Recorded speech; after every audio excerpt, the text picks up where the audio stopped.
Hello everyone, welcome मैं सुम nursing classes. तो आज की क्लास में हम यहाँ पर न्यू कैंसर का एक और टाइप लेकर आए हैं जो कि है लंग्स कैंसर से।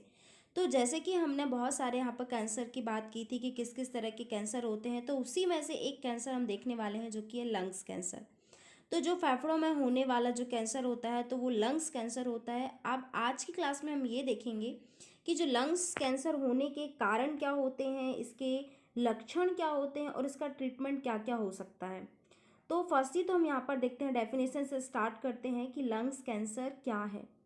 लंग्स कैंसर जैसे कि हम मान लेते हैं, जैसे कि अभी हमने सारे कैंसर देखा कि एबनॉर्मल सेल की ग्रोथ होती है, उसे ही हम कैंसर बोलते हैं। तो सेम सिचुएशन अगर लंग्स के साथ क्रिएट हो रही है तो वो हमारा लंग्स कैंसर हो जाता है। जैसे कि यहाँ स्टार्ट करते हैं, uh lungs tumour is an abnormal growth of cell that occur either within the lungs tissue itself और in the airway leading to the lungs. तो जैसा कि हमने देखा कि जो हमारा लंग्स कैंसर होता है वो क्या है, उसमें जो हमारी जो सेल्स होती हैं तो उसकी एबनॉर्मल ग्रोथ होने लगती है। लाइक आप इस तरह से देख सकते हैं कि जो ग्रोथ नहीं होनी चाहिए, तो एबनॉर्मल ग्रोथ मतलब जो बेकार सेल्स होती हैं उनकी एबनॉर्मल ग्रोथ होने लगती है। इस कारण से जो लंग्स में ट्यूमर फॉर्म हो जाता है, जैसे कि आप यहाँ देख पा रहे हैं, तो ट्यूमर फॉर्म हो जाता है, तो इसे हम बोलते हैं लंग्स कैंसर। अब देखिए, जैसे कि हमने देखा था कि कैंसर टू टाइप्स के होते हैं, सेम यहाँ पर देखते हैं कि जो लंग्स कैंसर हैं वो भी दो तरह के होते हैं। एक तो होता है बिनाइन ट्यूमर और एक होता है मैलिग्नेंट ट्यूमर। तो बिनाइन ट्यूमर किस तरह का ट्यूमर होता है देखते हैं। These are non-cancerous growth that do not spread to other part of the body. They may cause symptom if they compress nervous structure. अब हम यहाँ देखते हैं कि जो बिनाइन ट्यूमर होते हैं, जैसा कि हमने देखा कि दो तरह के ट्यूमर होते हैं। अब आप यहाँ देख पा रहे हैं कि ट्यूमर है, तो बिनाइन ट्यूमर में होता क्या है कि जैसे ये ट्यूमर यहाँ पर फॉर्म हो गया है तो ये ट्यूमर पर्टिकुलर इसी एरिया में रहेगा, वो ग्रो तो करेगा लेकिन अदर पार्ट में वो फैलेगा नहीं। तो ये बिनाइन और मैलिग्नेंट को बहुत ही अच्छे से एक्सप्लेन किया है कैंसर वाले लेक्चर में। अगर आप देखना चाहते हैं बिग पिक्चर के तो आप उस पर जाके देख सकते हैं। तो फर्स्टली तो जैसे देखा बिनाइन, आप मान लो यहाँ पर जैसे कि ये ट्यूमर है तो ट्यूमर में कोटिंग रहती है। तो जो जैसे कि हमारे सेल्स में प्लाज्मा मेम्ब्रेन होती है, वैसे ही जो कैंसर सेल है उसमें जो आजू बाजू में एक लेयर होती है, मतलब एक तरह से बोल सकते हैं। तो जिस कारण से वो पूरी में नहीं फैलता है, वो ओनली जो पर्टिकुलर मान लो ये ट्यूमर है तो ट्यूमर बस में ही होगा, तो इसे हम नॉन कैंसरस बोलेंगे क्योंकि ये अदर बॉडी पार्ट को अफेक्ट नहीं कर रहा है, वो सिर्फ ट्यूमर है।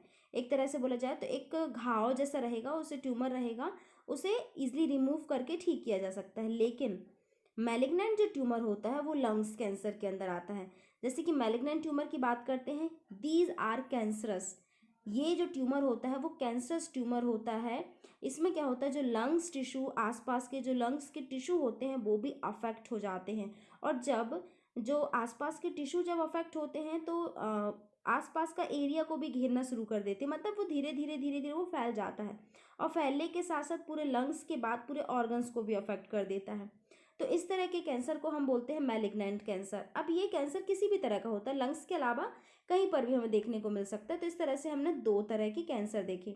Lungs cancer is the leading cause of cancer related death world wide. हमने कई तरह से के मैलिग्नेंट ट्यूमर देखे हैं। तो ये लंग्स कैंसर, जैसे कि हम बात कर लेते हैं, जो फेफड़ों का कैंसर है बहुत ही कॉमन हो चुका है क्योंकि कई केसेस देखने को मिल रहा है हमारे वर्ल्ड में। सबसे ज़्यादा अफेक्टेड जो पीपल देखने को मिल रहा है हमें लंग्स कैंसर, ब्लड कैंसर, इन सभी के पीपल्स हमें देखने को मिलते हैं, लाइक अ माउथ कैंसर। तो ये एक वर्ल्ड वाइड प्रॉब्लम हो चुकी है कि ये हमारे पूरे विश्व में सबसे ज़्यादा देखने को मिल रहा है ये कैंसर जैसी समस्याएं। तो अब हम देखते हैं कि इसके स्टेजेस क्या क्या होते हैं। तो स्टेजेस कौन कौन से होते हैं, किस किस स्टेज में कहाँ तक कैंसर स्प्रेड हो जाता है या फिर फैल जाता है। तो जैसा कि हम यहाँ पर देख रहे हैं, स्टेजेस हमें 4 टाइप्स के देखने को मिलते हैं।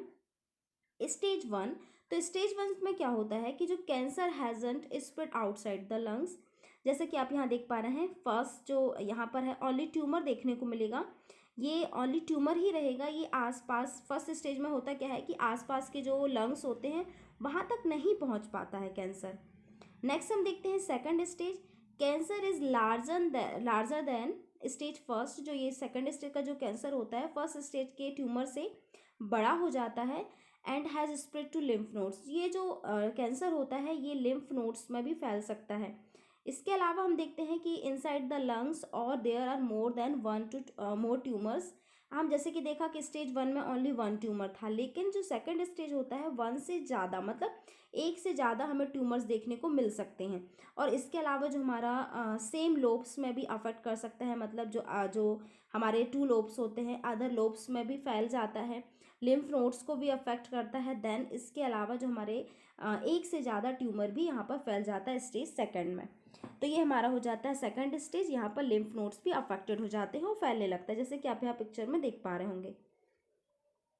नेक्स्ट हम यहाँ पर देखते हैं stage third, cancer is larger than second stage. जो हमारा कैंसर होता है या फिर ट्यूमर होता है वो सेकंड स्टेज से बढ़ जाता है। और इसमें होता क्या है, has spread to nearby lymph nodes और structure of the there more than 1 tumour is a different lobe of the same lungs. हमने जैसा कि देखा, जैसे कि आप स्ट्रक्चर में देख पा रहे हैं कि ये सराउंडिंग टिश्यू को भी अफेक्ट कर रहा है, एक से ज़्यादा ट्यूमर भी फैला रहा है, और इसके अलावा सारे लोब्स को भी अफेक्ट कर रहा है, मतलब पूरे लंग्स में ट्यूमर फॉर्म हो जाता है। तो जो थर्ड स्टेज होती है सारे लोब्स, मतलब जो सारे लोब्स हैं, मतलब जो हमारे 4 लोब्स होते हैं या फिर दोनों लंग्स बोल सकते हैं, दोनों लंग्स भी अफेक्टेड वहाँ हो जाते हैं। और साथ में लिम्फ नोड, जैसे कि आप यहाँ पर देख रहे हैं, ये ग्रीन जो देखने को मिल रहा है, लिम्फ नोड्स भी फैल जाते हैं। तो ये हमारे थर्ड स्टेज हो जाती है। नेक्स्ट हम देखते हैं स्टेज 4। तो स्टेज 4 में होता क्या है, cancer has spread to other lungs. Other lungs में तो फैल ही गया, देन इसके बाद जो फ्लूइड होता है लंग्स के आसपास में, जो फ्लूइड होता है अराउंड फ्लूइड में भी वहाँ पर लंग कैंसर फैल जाता है। एंड इसके अलावा हार्ट और डिस्टेंट ऑर्गन्स, जो हमारे ऑर्गन्स भी होते हैं, अदर ऑर्गन्स होते हैं आसपास के या फिर जो दूर के जो ऑर्गन्स होते हैं, उन तक भी ये कैंसर फैल जाता है। तो लंग्स जो कैंसर होता है, लाइक जिस तरह से ब्लड कैंसर बहुत जल्दी बॉडी में फैलता है, वैसे ही लंग्स कैंसर भी जो हमारे फेफड़ों का जो कैंसर है बहुत जल्दी बॉडी में फैलना शुरू हो जाता है, अदर ऑर्गन्स को भी अफेक्ट कर देता है अगर वो 4th स्टेज या फिर 3rd स्टेज में पहुंच गया है। तो फर्स्ट और सेकंड स्टेज में इजीली रिमूव करके उसे बचाया जा सकता है सारी बॉडी में फैलने से, लेकिन अगर 3rd और 4th स्टेज में अगर कैंसर पहुंच गया है तो ये थोड़ा सा डेंजरस हो जाता है। तो मतलब होता क्या है कि इसमें चांसेस पेशेंट के थोड़े से कम हो जाते हैं। तो ये हमारे क्योंकि पूरे ऑर्गन्स में फैल जाता है। तो ये तो हमारे हो जाते हैं स्टेजेस। नेक्स्ट हम देखते हैं यहाँ पर अब इसके कारण क्या क्या होते हैं। जैसे कि हमने सभी कैंसर में देखा कि सभी के कारण अलग अलग होते हैं। तो अब हम देखते हैं कि जो फेफड़ों का कैंसर होता है या फिर लंग्स कैंसर होता है वो किन किन कारणों से देखने को मिलता है। फर्स्टली तो एज, अगर ओवर एज हो जाती है तो वो भी एक रीज़न हो सकता है। जेनेटिक भी हो सकता है कि अगर जेनेटिक है, किसी को पहले से था, या फिर स्मोकिंग कंटिन्यू कर रहा है तो स्मोकिंग से भी लंग्स खराब हो जाते हैं, और तो इस कारण से भी कैंसर होने की संभावना बढ़ जाती है। अगर कोई फैमिली हिस्ट्री है तब भी इसे होने के बहुत ज़्यादा चांसेस होते हैं। इसके अलावा एक्सपोजर टू हार्मफुल केमिकल, अगर हार्मफुल केमिकल के कांटेक्ट में आ रहे हैं, एक्सपोजर ज़्यादा हो रहा है, मतलब हम केमिकल्स के आसपास ज़्यादा रह रहे हैं, लाइक हम किसी फैक्ट्री के आसपास रह रहे हैं, कोई पॉल्यूशन वहाँ पर फैल रहा है, तो इस कारण से भी हमें ये लंग्स कैंसर होने की संभावना बढ़ जाती है। नेक्स्ट हम देखते हैं रेडिएशन। अगर रेडिएशन लिया है हमने, मान लो एक्सरे बहुत ज़्यादा करवाया है, या फिर सीटी स्कैन या फिर एमआरआई, या फिर हम रेडिएशन के कांटेक्ट में रहते हैं, तो इस कारण से भी लंग्स कैंसर होने की संभावना बढ़ जाती है। नेक्स्ट हम एयर पॉल्यूशन देखते हैं। एयर पॉल्यूशन, जैसे कि हमने देखा कि अगर एयर पॉल्यूशन है बहुत ज़्यादा, हम पॉल्यूशन के कांटेक्ट में रह रहे हैं, मास्क वेयर नहीं कर रहे हैं ऐसे पॉल्यूशन वाले एरिया में, तो इस कारण से भी लंग्स कैंसर होने की संभावना बढ़ जाती है। इसके अलावा ट्यूबरक्लोसिस, अगर आपको ट्यूबरक्लोसिस पहले से है या फिर ट्यूबरक्लोसिस लंबे समय से है, क्रॉनिक ट्यूबरक्लोसिस है, तो उस ट्यूबरक्लोसिस के कारण भी लंग्स में, क्योंकि ट्यूबरक्लोसिस लंग्स को भी अफेक्ट करता है, तो इस कारण से भी लंग्स कैंसर होने की संभावना होती है। इसके अलावा COPD, chronic obstructive pulmonary disease है, अगर लंबे समय से कोई पल्मोनरी डिसीज़ है, मतलब लंग्स की डिसीज़ है, मान लो निमोनिया भी हो सकता है, या फिर कोई भी जो हमारी लंग्स डिसीज़ होती हैं अगर वो है, तो उस कारण से भी हमें ट्यूबरक्लोसिस होने की संभावना बढ़ जाती है। नेक्स्ट देखते हैं यहाँ पर इसके सिम्टम्स क्या क्या होते हैं। तो सिम्टम की बात कर लेते हैं। तो फर्स्ट ही तो सिम्टम देखने को मिलता है, कफ रहता है, कंटिन्यू कफ रहता है, लंबे समय तक कफ रहता है और वो नहीं जाता है, मतलब ईजिली नहीं ख़त्म होता है। और यहाँ पर देखते हैं ट्रबल ब्रीथिंग, मतलब शॉर्टनेस ऑफ ब्रीथ, सांस लेने में प्रॉब्लम होती है। चेस्ट पेन होगा, डिस्कम्फर्ट फील होगा, बहुत ज़्यादा चेस्ट पेन होगा, अचानक से चेस्ट पेन होने लगेगा, या फिर कंटिन्यू भी वीजिंग साउंड सुनाई देगा, या फिर बोलते हैं या फिर खांसते हैं तो वीजिंग देखने को मिलेगा। कफिंग और ब्लड, अगर कफ आ रहा है तो कफ के साथ साथ ब्लड भी हमें देखने को मिलेगा, इसे हम हेमोप्टाइसिस बोलते हैं। हॉर्सनेसनेस मतलब आवाज़ गड़गड़ाएगी। लॉस ऑफ एपेटाइट, भूख भी कम हो जाएगी। अनएक्सप्लेन्ड वेट लॉस, अचानक से वेट लॉस होगा बिना किसी कारण से, मतलब जितना एक्सेप्टेशन भी नहीं रखते उतना ही वेट लॉस हो जाएगा। अनएक्सप्लान फटीग, बहुत ज़्यादा टायर्डनेस, बहुत ज़्यादा फटीग मतलब थकान महसूस होगी, तो ये हमारे सिम्टम हो जाते हैं। इसके अलावा लम्प इन दी नेक, जो हमारा नेक वाला एरिया होता है वहाँ पर लम्प्स देखने को मिलेंगे, लाइक आप यहाँ पर देख पा रहे हैं। नेक्स्ट हम देखते हैं बहुत ज़्यादा वीकनेस भी हो जाती है, क्योंकि बोल सकते हैं कि क्योंकि एक अगर कोई भी डिसीज़ होती है तो उस कारण से हमारा इम्यून सिस्टम भी वीक हो जाता है, तो बहुत ज़्यादा वीकनेस देखने को मिलेगी। नेक्स्ट हम यहाँ पर देखते हैं शोल्डर पेन, जो हमारे एक शोल्डर होगा, शोल्डर में भी बहुत ज़्यादा पेन होगा। स्वेलिंग इन दी फेस, जो आपका फेस होगा वहाँ पर भी स्वेलिंग होगी। Upper chest, neck, arms and upper chest में भी स्वेलिंग देखने को मिल सकती है। Small pupil and drooping eyelid in one eye with little no sweating on the side of your face. Horner syndrome भी देखने को मिल सकता है, स्मॉल प्यूपिल्स या फिर ड्रॉपिंग आईलिड्स देखने को मिल सकती हैं। तो ये हमारे कुछ सिम्टम्स हो जाते हैं, तो ये लंग्स कैंसर के सिम्टम या फिर लक्षण हो जाते हैं, कुछ इस तरह से हमें लक्षण देखने को मिलते हैं। राइट साइड जो आपका एब्डोमन होगा, जो पेट वाला, जो राइट साइड का जो एब्डोमन वाला एरिया होगा वो भी पेन होगा, बहुत ज़्यादा पेन होगा। इसके अलावा ब्लड में क्लॉट्स भी होने लगेंगे, क्योंकि लंग्स प्रॉपर वर्क नहीं करेगा, तो जो हमारा बॉडी है वहाँ पर ब्लड क्लॉट्स भी बढ़ने लगेंगे, या फिर ब्लड के क्लॉट्स बनना शुरू हो जाएंगे। नेक्स्ट हम देखते हैं कि डायग्नोसिस क्या क्या कर सकते हैं। फर्स्ट ही तो फिजिकल एग्जामिनेशन, कोई भी प्रॉब्लम होती तो फिजिकल एग्जामिनेशन तो बहुत ही कॉमन है, फिजिकल एग्जामिनेशन तो होता ही है। फिजिकल एग्जामिनेशन में हम उसकी पास्ट हिस्ट्री, प्रेजेंट हिस्ट्री, हम सारा ऑब्जर्वेशन करते हैं।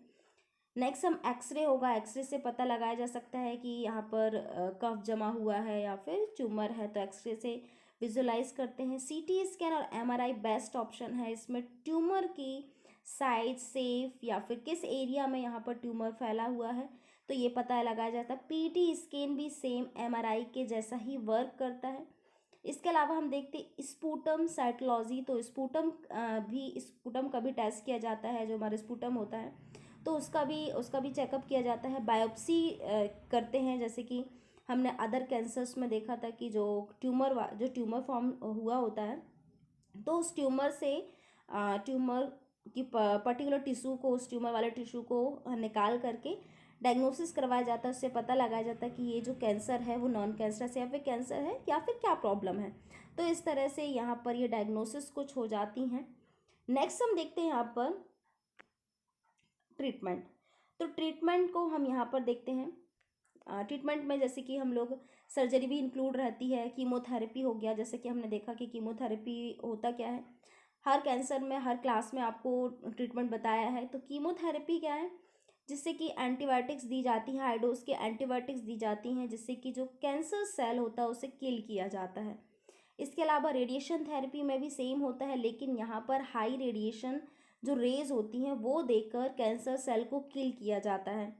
नेक्स्ट हम टारगेटेड थेरेपी ड्रग्स, तो टारगेटेड थेरेपी ड्रग्स के हेल्प से जो हमारे डेंजरस प्रोटीन होते हैं, मतलब जो कैंसर सेल को ग्रोथ करने में हेल्पफुल हो रहे हैं या फिर कैंसर सेल को बढ़ावा दे रहे हैं बढ़ने के लिए, तो टारगेट थेरेपी में उन प्रोटीन्स को किल कर दिया जाता है जो कि कैंसर सेल को बढ़ाने में, मतलब ग्रोथ करने में हेल्प कर रही है। और यहाँ पर देखते हैं लोबेक्टॉमी और न्यूमोनेक्टॉमी।